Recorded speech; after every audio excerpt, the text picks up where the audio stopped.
Lord, you have the words of eternal life.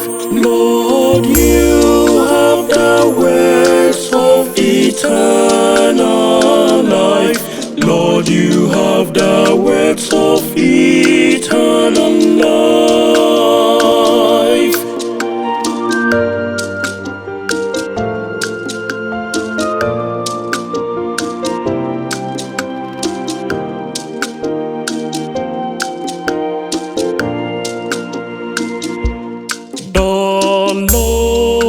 The Lord is perfect.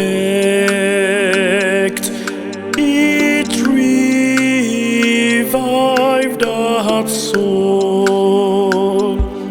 The decrees of the Lord are steadfast.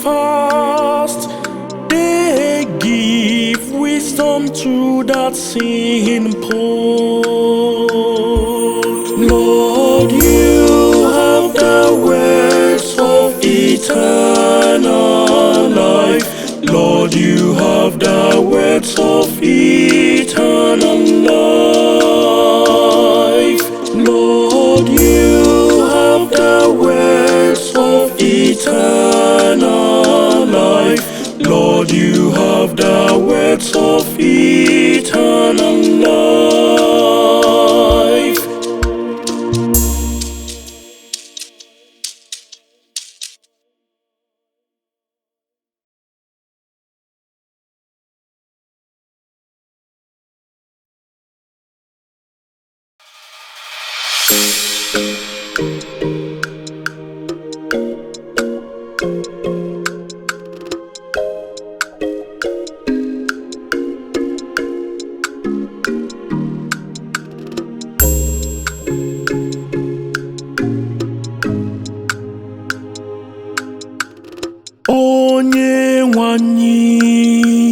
Onye nwanyị, ọ bụ gị ji okwu nke ndụ ebighị ebi.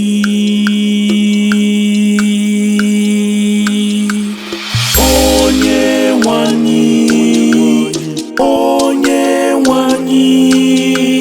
ọ bụ gị ji okwu nke ndụ ebighị ebi.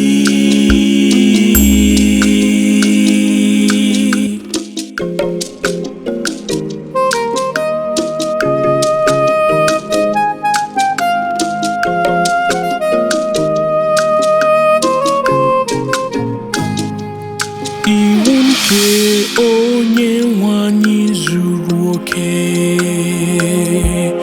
ọ na-enye agbamume n'obi. Iwu nke onye nwanyị kwesịrị ntụkwasị obi, ọ na-enye onye umeala amamihe.